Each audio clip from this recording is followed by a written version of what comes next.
Assalamualaikum warahmatullahi wabarakatuh. Shalom, Waalaikumsalam. salam sejahtera buat semuanya. Salam kebajikan. Om Swastiastu, Namo Buddhaya.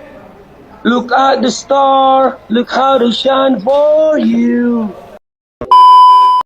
Limit fungsi trigonometri. Kami dari kelompok Gamma yang beranggotakan Azara Sasnabila, Leni Rahma, Farel Vito, dan Nabila Putri. Materi yang akan kita bahas adalah yang pertama ada sejarah limit fungsi trigonometri, yang kedua isi dan konsep rumus, yang ketiga manfaat dan penerapan. Sejarah limit fungsi trigonometri.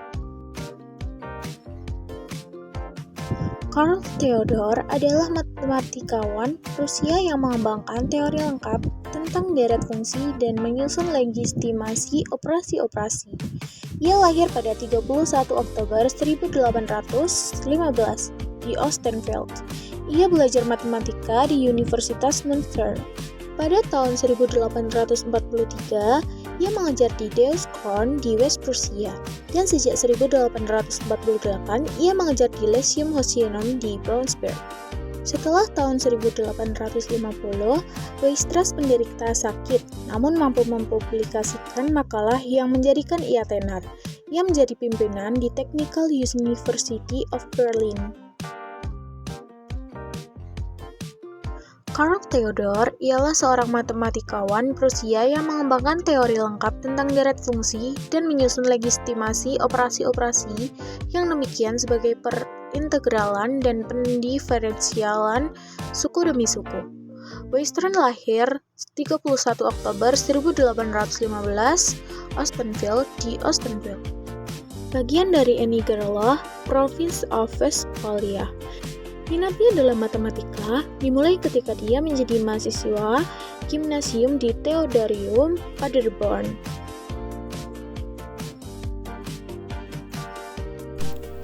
Pada tahun 1843, ia mengajar di Deutschkorn di West Prussia dan sejak 1848, ia mengajar di Lyceum Hosianum di Braunschweig.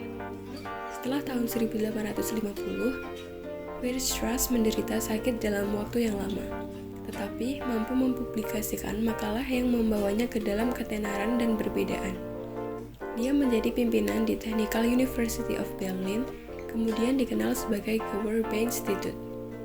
Dia meninggal pada 19 Februari 1897 pada umur ke-81 di Berlin, Province of Brandenburg, Kerajaan Prusia akibat pneumonia. Isi dan konsep rumus.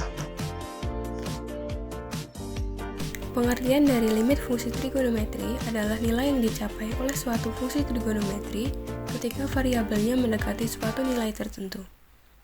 Trigonometri yang biasa kita gunakan ialah sinus, tangen, kosinus, kotangen, sikan, dan kosekan. Pada limit fungsi trigonometri terdapat beberapa konsep rumus. Yang pertama, metode substitusi langsung.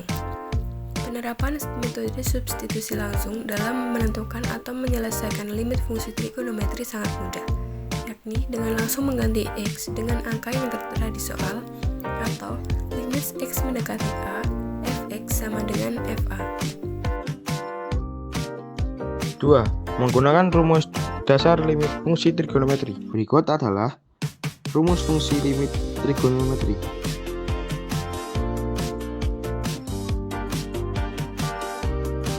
3. Menggunakan metode pemfaktoran. Untuk metode pemfaktoran, konsepnya sama persis dengan metode pemfaktoran dalam limit fungsi aljabar yang telah dipelajari di kelas 11. Metode pemfaktoran dilakukan ketika menemukan jawaban dengan bentuk tak tentu atau nol. Nah, artinya harus melakukan pemfaktoran.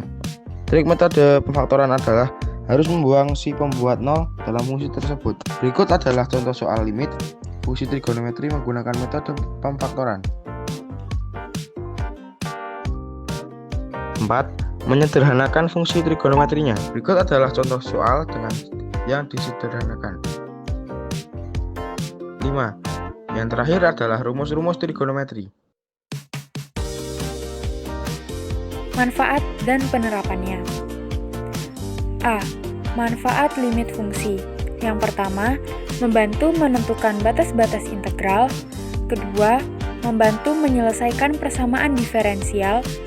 Ketiga, membantu memahami sifat-sifat suatu fungsi trigonometri. Dan yang terakhir, membantu dalam perhitungan yang lebih akurat. B. Penerapan dalam kehidupan sehari-hari. Dalam bidang kedokteran, limit trigonometri digunakan untuk mengukur rabun dekat atau rabun jauh dari seorang pasien. Seseorang yang mengalami rabun jauh akan menggunakan lensa cekung untuk membantunya dalam melihat. Sedangkan seseorang yang mengalami rabun dekat akan menggunakan lensa cembung. Yang kedua, menghitung rotasi bumi maupun benda lainnya yang berbentuk seperti elips juga merupakan penerapan limit trigonometri. Yang terakhir, limit trigonometri juga digunakan untuk menghitung kerusakan jantung, lalu pada perpindahan kalor, kecepatan, dan percepatan.